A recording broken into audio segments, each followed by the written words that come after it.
아멘. 네, 참 이 자리는 참 여기 강단은 참 두렵고 떨리는 자리인 것 같습니다. 올라오기까지 얼마나 떨었는지, 또 올라오고 나서도 저를 얼마나 이렇게 좀 부자연스럽게 만들어가는지, 참 이 자리가 이렇게 압도될 정도로 참 부담스러운 자리이기도 합니다. 우리 서로 인사하겠습니다. 좀 이런 분위기를 좀 바꾸는 마음으로 함께 인사하겠습니다. 옆에 있는 분들에게 제 옆에 앉아주셔서 영광입니다. 함께 인사하겠습니다. 네, 우리 다시 한번 인사했으면 좋겠습니다. 뭐라고 인사하시냐면요, 하나님을 닮은 성도님을 보니 꽃보다 아름답습니다. 하나님을 닮은 성도님을 보니 꽃보다 아름답습니다. 요즘 참 봄의 계절인 것 같습니다. 봄 없이 여름으로 지나는 것 같아요. 오늘도 벌써 목포의 날씨가 20도가 넘을 정도로 이 겨울이, 추운 겨울이 지나고 이제 봄의 계절이 드디어 이렇게 서서히 우리 가운데 다가오고 있는 것 같습니다. 아름다운 이 봄의 계절, 여러분 주님과 함께 행복을 누리고 행복을 나누는 우리 모든 성도님들이 되시길 주님의 이름으로 간절히 축복합니다. 지난 목요일이었던 것 같습니다. 제50회 국가조찬 기도 모임이라는 곳이 있었는데, 이 나라를 위해서 정치, 그다음에 경제, 또 여러 사람들이 함께 모여서 기도하는 자리입니다. 특별히 이번 그 기도 모임에는요, 역대 최대 인원이 모였다고 합니다. 4,500명이라는 성도님들이 모여가지고 나라와 민족을 위해서 기도를 했다고 합니다. 특별히 이 기도 모임이 제 눈에 좀 띄었던 것은 뭐냐면, 물론 이 자리에 문재인 대통령이 참석했던 자리였고, 그다음에 역대 최대 규모인 4,500명이라는 사람들이 모여서 기도하는 모임이었기 때문에 참 제 눈에 띄기도 했지만, 특별히 제 눈에 이 기도 모임이 띄었던 이유가 있었습니다. 그게 뭐냐면, 이 기도 모임의 주제였습니다. 주제가 뭐냐면 역사를 주관하시는 하나님이라는 주제였습니다. 사랑하는 성도 여러분, 이 나라 이 민족을 이끌어 가시고 주관하신 분이 하나님이신 줄 믿으시기 바랍니다. 최근 남북 관계가 많이 개선되고 좋은 쪽으로 흘러가고 있습니다. 물론 여러 학자들마다 이런 흐름들이 단기간이다, 아니면 잘하면 좋은 쪽으로 갈 수 있지만 잘못하면 또 예전과 같은 안 좋은 관계로 이어질 수 있다라고 이렇게 나름대로 평가를 하시지만, 우리가 믿고 우리가 확신하는 것은 이 나라의 민족과 이 열방을 주관하신 분이 바로 하나님이신 줄 믿습니다. 그리고 그 하나님은 오늘 저와 여러분의 삶도 동일하게 역사하고 계신 줄 믿습니다. 행카교제 행복한 삶 1과의 주제가요, 행복을 위하여 성경적 역사관을 가져라입니다. 여러분, 행복을 위하여 무엇을 가지라고요? 성경적 역사관을 가져라. 모든 역사는 하나님의 손에 있으며 하나님께서 그 역사를 주관하시고 만들어 가신다는 사실입니다. 그래서 이 행카 교제의 내용에 보면, 행카 받으신 분들은 기억하시죠? 네, 다들 지금 처음 듣는 얘기로 이렇게 처음 듣는 분들이라는 생각이, 졸업을 했는데 처음 듣는다는 어떤 이런 마음이 있으시면 다시 듣길 소망합니다. 네, 자, 모든 역사를 주관하시는 분은 하나님이신데, 특별히 그래서 중요한 것은 이 역사에는 두 가지의 역사관이 있습니다. 표면적 역사관이 있고, 그 다음에 이면적 역사관이 있습니다. 슬슬 기억이 나시는 분들은 끄덕끄덕 하고 계시는데, 표면적 역사는 뭐냐면 눈에 보이는 역사, 우리 삶에 일어나는 모든 삶의 순간들의 일들을 이야기합니다. 내가 경험하고 있는, 피부로 내가 직접 경험하고 있는 이런 역사들을 우리는 표면적 역사라고 합니다. 그런데 이면적 역사는 뭐냐면 그 표면적 역사 이면에, 그 안에 담겨져 있는 하나님의 역사를 이야기합니다. 그래서 믿는 우리 하나님을 따라 살아가는 모든 사람들은 표면적 역사 속에서 하나님의 이면적 역사가 숨어져 있다는 것입니다. 그래서 우리가 경험하는 삶의 다양한 일들, 때로는 고난이 될 수도 있고, 때로는 아픔과 절망과 실패가 될 수도 있습니다. 그러나 그것이 중요한 것이 아니라 하나님은 그 속에 담겨져 있는 이면적 역사를 통해서 우리 삶을 만들어 가시고 이끌어 가고 가신다는 사실입니다. 여러분, 하나님께서 우리에게 주고 싶은 것이 무엇일까요? 안 좋은 것일까요? 나쁜 것일까요? 아닙니다. 하나님은 구하는 자에게 좋은 것을 주신다라고 말씀하신 하나님은, 우리를 창조하신 그분은 우리에게 늘 좋은 것을 주길 원하시는 분 줄 믿으시기 바랍니다. 그렇다면 이면적 역사 속에서 하나님이 우리 삶을 이끌어 가시는데 결과적으로 좋은 것이라는 것입니다. 우리의 삶을 복으로 합력하여 선을 이루는 하나님의 축복의 통로로 우리를 이끌어 가신다는 사실을 여러분 믿으시기 바랍니다. 사실 오늘 본문에서 등장하는 이 베드로의 이야기가 바로 이런 표면적 역사 속에서 하나님의 이면적 역사가 그를 붙잡고 이끌어 간다는 사실을 우리는 볼 수 있습니다. 오늘 저와 여러분 모두가 이 은혜 안에서 하나님의 놀라운 복을 누리는 시간이 되시길 주님의 이름으로 간절히 소망합니다. 자, 오늘 본문 말씀 1절 말씀에 보면 예수님의 사역에서 많은 무리들이 예수님을 따랐다는 것을 알 수 있습니다. 특별히 누가복음은요, 다른 복음서와 다르게 예수님께서 제자들을 부르시기 전에 몇 가지 사역들을 하신 것으로 이렇게 등장하고 있습니다.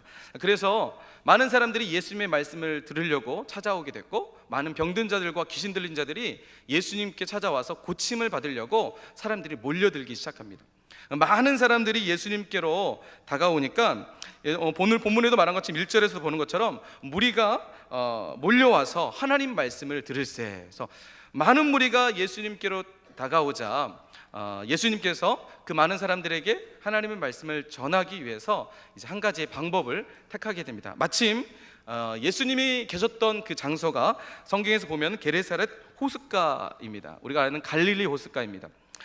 이 호숫가에서 예수님께서는 많은 사람들에게 효과적으로 복음을 전하기 위해서 한 가지 방법을 택하게 되는데, 그게 뭐냐면 그 호숫가에 정박되어 있는 배 한 척을 택해서 그 배에 올라가서 사람들에게 더 이상 사람들이 몰려오지 못하고, 그 다음에 사람들이 모여 있는 곳에서 효과적으로 하나님 말씀을 전하려고 그렇게 배에 오르시게 됩니다. 그런데 우리가 오늘 성경에서 보는 것처럼 그 배는 다름이 아닌 누구의 배였죠? 시몬의 배였습니다. 여러분 아시다시피 시몬은 또 다른 이름인 베드로입니다. 베드로의 배에 예수님께서 오르시게 됩니다. 그런데 여러분 여기서 한 가지 주목할 점이 있습니다. 주목해야 될 것이 있는데, 그것은 예수님께서 지금 이 배에 오르시는데 좀 전에 제가 설명했던 것처럼 많은 무리들이 찾아와서 그들에게 효과적으로 전도하기 위해서, 전하기 위해서 예수님의 마치 오르신 것처럼 사실은 보이는데, 여기에는 특별한 은혜가 담겨져 있습니다. 본문 2절 말씀 우리 함께 다시 한번 읽어보도록 할까요? 자, 함께 읽겠습니다. 시작. 어부들이 배에서 나와 그물을 씻는지라. 여러분 여기서 보신이라는 단어는 원문에 보면 에이덴이라는 이 단어를 쓰고 있습니다. 이 단어의 뜻은요, 주시하다, 주목하다, 관찰하다, 발견하다라는 의미를 가지고 있습니다. 다시 말해서 예수님께서 지금 사람들이 몰려오지만 몰려오는 상황 속에서 한 곳을 지금 주시하고 계시는 겁니다. 주목하고 계시는 겁니다.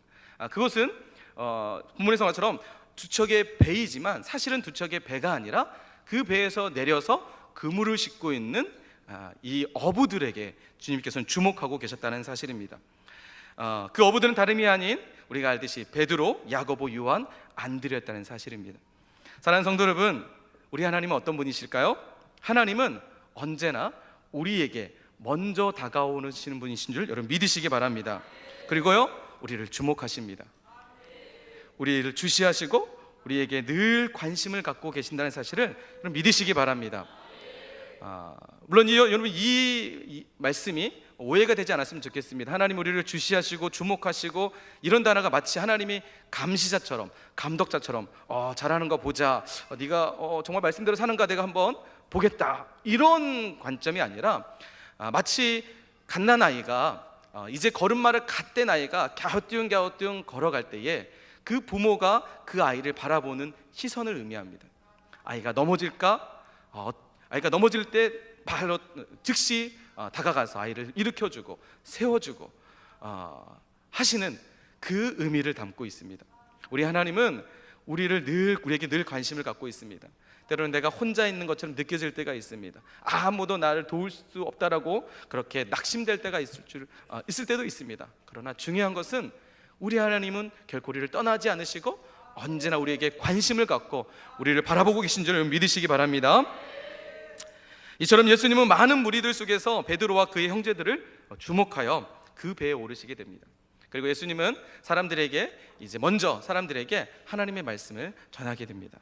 여러 가지 하나님 말씀을 전하셨던 것 같습니다. 그리고 한참 후에 말씀을 다 마치신 후에 이제 드디어 예수님은 그 배의 주인이었던 베드로에게 이제 시선을 돌리기 시작합니다. 자, 오늘 우리가 읽었던 4절 말씀 함께 읽겠습니다. 시작. 말씀을 마치고 시몬에게 이르시되 깊은 데로 가서 그물을 내려 고기를 잡으라. 여러분, 그런데요 5절 말씀에 베드로가 예수님의 말씀에 반응을 합니다. 뭐라고 얘기하냐면 우리 함께 읽겠습니다. 시몬이 대답하여 이르되 선생님, 우리가 밤이 새도록 수고하였으되 잡은 것이 없지만은 말씀에 의지하여 내가 그물을 내리이다 하고. 여러분, 베드로가 이야기했듯이 그들은 이미 밤이 새도록 수고했지만 아무것도 잡은 것이 없었습니다. 그러나 중요한 것은 베드로가 주님의 말씀에 뭐라고 하죠? 주의 말씀에 의지하여 깊은 데로 나가 그물을 내리게 됩니다. 여러분, 어떤 결과가 일어나게 되죠? 네? 그물이 찢어질 정도로 심히 많은 물고기를 잡는 놀라운 역사가 일어나게 되었다는 것입니다. 근데 여러분, 여기서 우리가 한 가지 더 좀 주목해 볼 사항이 있습니다. 예수님께서 베드로에게 깊은 데로 가서 그물을 내려 고기를 잡으라고 하신 말씀에는요, 사실 베드로가 그 말씀 의지하여서 그물을 내리는 사건은요, 단순한 베드로가 그 말씀에 단순히 반응할 수 있을 만한 여건과 환경과 상황이 주어져서 행동했던 사건이 아니라는 것입니다. 다시 말해서 베드로의 이 행동은요, 엄청난 믿음의 결단이 있었다라는 것입니다. 여러분, 예수님께서 베드로에게 깊은 데로 가라라고 말씀하시는 것은요, 첫 번째로 환경과 상황적인 면에서 전혀 맞지 않는 말씀입니다. 환경과 상황적으로 볼 때 예수님이 베드로에게 깊은 데로 가서 그물을 내리라고 하신 말씀은 전혀 맞지 않는, 당시 상황에서는 어울리지 않는 말씀이었다는 것이죠. 오늘 베드로가 조업하고 있었던 이 게네사렛 호숫가는 많은 학자들이 이 호숫가에 대한 이야기를 얘기하면 낮 시간에 고기를 잡는 것보다 밤 시간에 고기를 잡는 것이 더 유리했다고 합니다. 그리고 더 많은 고기를 잡을 수 있었다고 합니다. 뿐만 아니라 이렇게 밤에 고기를 어부들이 잡아야 어떻게 하죠? 이걸 진짜 팔아야 되잖아요. 언제 팔아야 되죠? 새벽에, 사람들이 있을 새벽에 이것을 잡은 것을 팔아야 됐다는 것입니다. 그래서 대부분의 이 갈릴리에서 어부 활동하는 사람들은 밤 시간에 고기를 많이 잡았고 그리고 그 잡은 고기를 아침에 내다 팔았다라는 것입니다.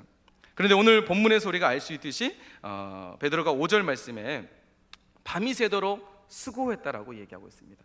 밤이 새도록 수고했다는 것은 지금 밤 시간이라는 건가요? 낮 시간이라는 걸까요? 낮 시간이라는 거죠. 지금 상황적으로는 어부들이 나가서 고기를 잡을 수 있는 시간대가 아니라는 것입니다. 나가서 해봤자 헛수고일 거라는 어떤 그런 상황이라는 것이죠. 적절한 타이밍이 아니었다는 것입니다. 또한 베드로가 예수님의 말씀을 따라 그물을 내리는 것은 그렇게 좋은 상황도 아니었습니다. 여러분, 우리가 방금 말씀한 것처럼 5절 말씀 우리 다시 한번 읽어보도록 하겠습니다. 함께 읽겠습니다. 시작. 시몬이 대답하여 이르되 선생님, 우리들이 밤이 새도록 수고하였으되 잡은 것이 없지만은 말씀에 의지하여 내가 그물을 내리게. 여러분, 지금 베드로는 밤이 새도록 뭐 했다는 거죠? 수고했다는 거예요. 고기가 안 잡히니까 어떻게 해요? 계속해서 더 고기를 잡으려고 나름대로 노력을 했을 거라는 것입니다. 밤이 새도록 수고했습니다. 지금 밤이 새도록 수고한 베드로의 육신의 몸은 어땠을까요? 피곤했겠죠. 지쳐있겠죠. 그리고 그 지쳐있음이 만약에 고기를 많이 잡았으면 그 피로가 그래도 그나마 조금 가실 텐데, 지금 베드로의 상황에는 아무것도 잡지 못한 허탈하고 그 의욕상실된 실패의 상황 속에 놓여 있다는 것입니다. 마음적으로도 심적으로도 지금 베드로의 상황에서는 하나님 예수님의 말씀을 따를 수 있는 그런 상황이 아니었다는 것이죠. 더 나아가서 2절 말씀 보면 뭐라고 되어 있냐면 우리 함께 읽어볼까요? 시작. 호숫가에 배 두 척이 있는 것을 보시니 어부들이 배에서 나와 그물. 여러분, 지금 어부들이 뭐 하고 있는 거죠? 그물을 싣고 있습니다. 끝냈다는 거죠. 심하했다는 거죠. 전문 용어로요. 그물을 이렇게 싣고 있다는 거죠. 근데 그 그물을 다시 저기 바닷가에 던진다는 것은 던져서 못 잡으면 또 반복되는 일을 해야 돼요. 실패와 밤이 새도록 수고한 그런 육신의 피곤함들, 지금 이 자리에도 많은 피곤한 분들이 계시는 것 같습니다. 슬슬 이렇게 눈이 감기고, 베드로도 이렇게 눈이 감기면서 이렇게 혹시 그런지 모르겠습니다. 정신을 차리고, 주의 말씀 앞에 정신을 차리고. 네. 감사합니다. 아멘. 권사님 500점 축하드리겠습니다. 우리 유년부에서는 가끔씩 이렇게 하면 막 이렇게, 정신 차리시는 분들에게 점수를 드릴 수 있습니다. 천국 점수를 받으시기 바라겠습니다. 지금 이 베드로, 예수님과 이 베드로의 상황에서는 얼마나 맞지 않는 상황이었다는 것을 우리는 충분히 이해할 수 있습니다. 그물을 싣고 있었다는 거죠. 여러분, 만약 이 상황이 저와 여러분의 상황이라면 어떻게 하시겠습니까? 주님, 됐습니다. 저희 배는 지금 막 끝내놓고 그물까지 다 씻어놨습니다. 주님, 안 오셔도 괜찮을까? 다른 배, 옆에 있는 배도 많지 않습니까? 저 배로 가시지 않겠습니까? 혹시 이렇게 우리는 행동하지 않으실까요? 여러분, 이미 예수님께서 배에 오르시려고 하실 때에 그가 오르시는 것을 혹시 우리는 제지할 수도 있었을 것입니다. 그러나 예수님께서 베드로에게 깊은 데로 가서 그물을 내리라 말씀하실 때, 베드로는 밤샘 작업에 피곤한 육신, 그리고 아무것도 잡지 못한 허탈함과 의욕상실해서 마음을 추스리고 있는 그 상황에서, 뿐만 아니라 이미 씻어놓은 그물이지만 그럼에도 불구하고 주님의 말씀에 믿음으로 순종했다는 사실입니다. 뿐만 아닙니다. 여러분, 깊은 데로 가라라고 말씀하시는 이 말씀에는요, 환경과 상황적으로 맞지 않았던 말씀이 뿐만 아니라 또 문제가 있습니다. 그게 뭐냐면 경험과 지식적인 면에서 이 말씀은 어울리지 않는, 그것을 수용하기 어려운 말씀이었다는 것입니다. 보통 당시의 유대 지역의 직업은요, 부모로부터 가업을 받아서 이어지는 직업을 그렇게 가졌습니다. 그래서 예수님 역시 마태복음 13장에 보면 예수님의 고향이셨던 나사렛에서 하나님 말씀을 가르치실 때에 사람들이 예수님을 향해서 저 목수의 아들 아니냐, 그는 목수의 아들이 아니냐라고 예수님을 향해서 그렇게 이야기했습니다. 예수님도 역시 요셉의 가업을 이어서 목수일을 하셨던 분이셨습니다. 오늘 본문에서도 보면 야고보와 요한 역시 그의 아버지 세베대와 더불어 함께 어부의 일을 했던 사람들입니다. 그들은 나면서부터 어부였고 어부의 일을 했습니다.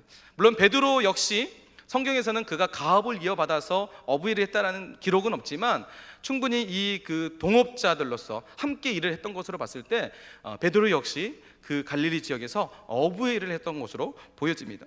그렇다면 여러분, 어부가 어부의 말을 들어야 될까요? 어부가 목수의 말을 들어야 될까요? 그렇죠. 잘 하시네요.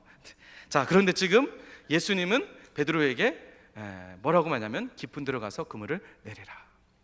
베드로가 이 얘기를 들었을 때 어땠을까요?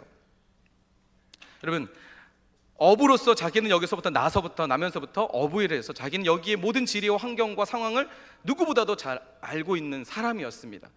그러나 예수라는 분이 그에게 와서 깊은 데로 가서 그물을 내리라고 말씀하셨을 때 베드로가 그것에 순종하고 그 말씀을 따를 수 있었다는 것은 엄청난 믿음의 결단이 있었다는 사실입니다. 때로는 이게 무모한 행동처럼 보이지만 그러나 주의 말씀에 믿음으로 순종할 때 여러분, 놀라운 역사들이 일어날 줄 믿으시기 바랍니다. 여러분, 베드로는 이런 상황이나 환경적인 면에서 그리고 경험과 지식적인 면에서 예수님의 말씀을 따르는 것에 전혀 동의할 수 없었지만 오늘 본문 말씀 5절 우리 함께 읽어보도록 할까요? 다시 한번 읽겠습니다. 시작. 베드로는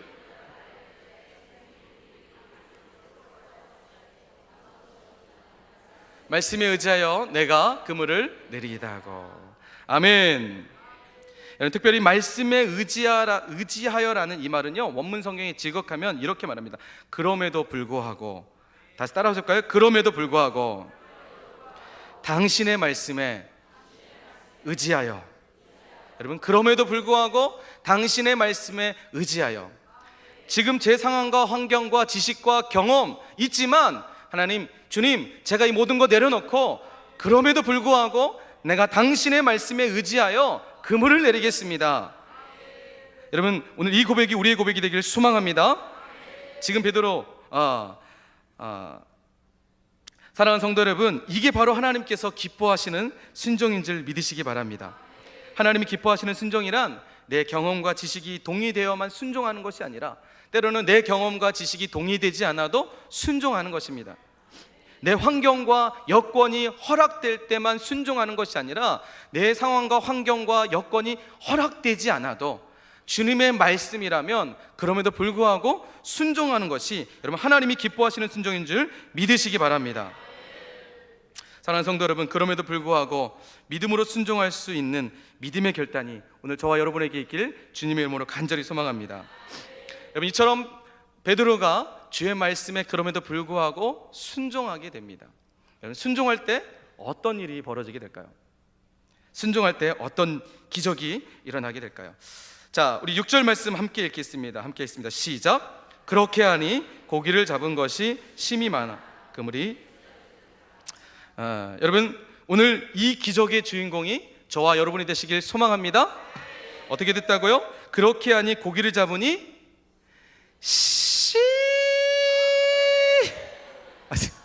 죄송합니다. 연습 많이 했는데 안 되네요.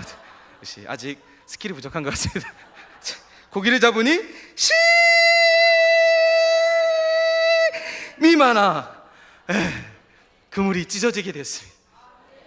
더 열심히 연습하도록 하겠습니다. 여러분, 놀라운 일들이 벌어집니다. 이 기적이 오늘 저와 여러분에게 다시 한번 있길 소망합니다. 뿐만 아니라 순종할 때 어떤 일이 벌어지게 될까요? 8절 말씀을 함께 읽겠습니다. 시몬 베드로가 이를 보고 예수의 무릎 아래 엎드려 이르되 주여 나를 떠나소서 나는 죄인이로소이다 하니. 여러분, 베드로가 지금 이 상황을 목격하게 됩니다. 그가 그동안 귀로만 들었던, 누군가를 통해서 글로만 봤던 그 살아계신 하나님을 지금 어떻게 되는 거죠? 눈으로 보고 있다는 사실입니다. 사랑하는 성도 여러분, 우리가 순종할 때 귀로만 듣던 하나님이 우리가 눈으로 보게 되는 역사가 일어날 줄 믿습니다. 그럼 베드로는 지금 이 주님의 말씀 앞에, 주님의 이 역사 앞에 하나님을 눈으로 보는 그런 은혜를 경험하고 있다는 사실입니다. 마지막으로 순종할 때 어떤 은혜가 있을까요? 우리 10절 말씀 함께 읽겠습니다. 시작. 세베대의 아들로서 시몬의 동업자인 야고보와 요한도 놀랐습니다. 예수께서 시몬에게 이르시되,